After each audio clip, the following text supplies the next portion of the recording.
Kicking is considered to be a superior technique in karate. Of course, I agree that traditional karate people may not agree with this statement, but in sports karate, kicking is considered to be far superior technique which can score more points to win in a competition. But as per my understanding, even though I'm a big fan of kicking, I believe that in a real life self-defense, kicking and punching should be given equal importance. This is Sensei Fayad from Middle Karate Academy. So let's compare the punching and kicking side by side. Let's get into it.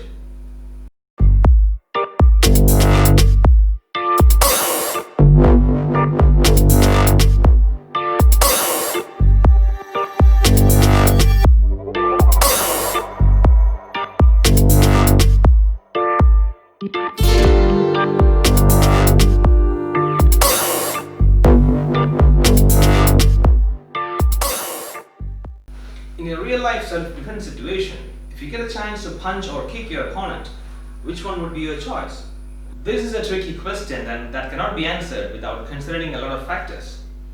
You need to consider the position of you and your opponent, and also how many opponents you are facing off, the distance between you and your opponents, your flexibility, your stamina level, a lot of things to be in consideration.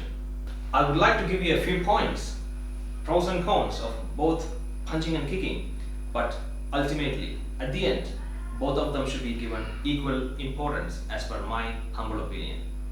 In terms of speed and accuracy, a punch can easily win over the kick. You can move your arms faster and more efficiently than you move your leg.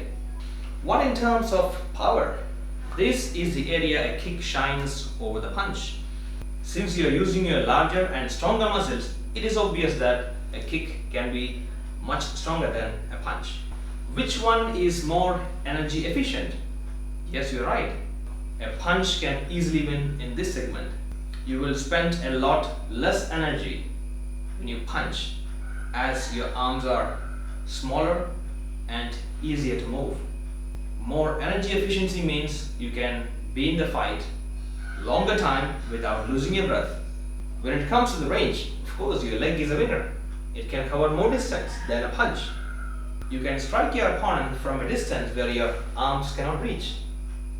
Generally, a punch is limited to stomach, ribs, back, chest, chin, throat, face, or head. But a kick can also be done on the foot, knees, thighs, and groin. So your kick can cover a whole lot more area in your opponent's body. When it comes to balancing, a punch will not risk losing a balance as much as it does by a kick. When you kick, you're compromising a lot on your balancing. If your opponent moves towards you while you are on your one leg, then it is not easy to move to a safer distance when you are standing on one foot. People are naturally able to do punches without much training. But of course, you can improve the efficiency of the punch with proper training.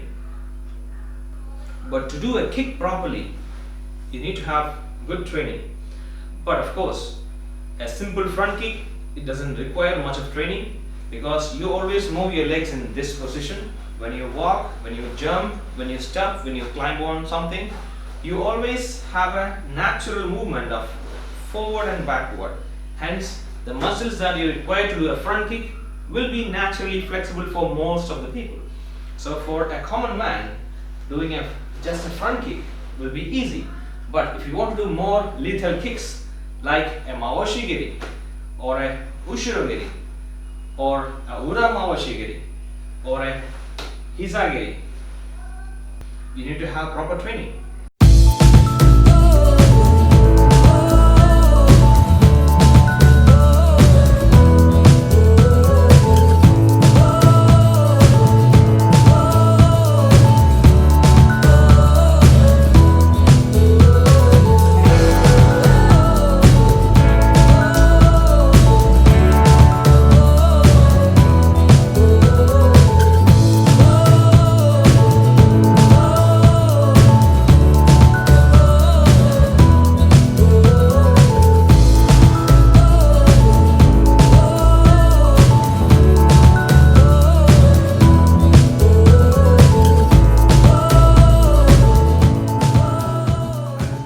these are a few points that I would like to share with you about the punching and kicking comparison.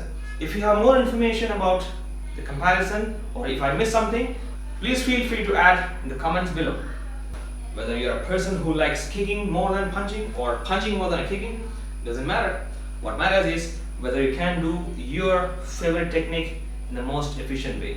So keep training and enjoy yourself. Keep watching my channel, and I'll be back with more interesting topics.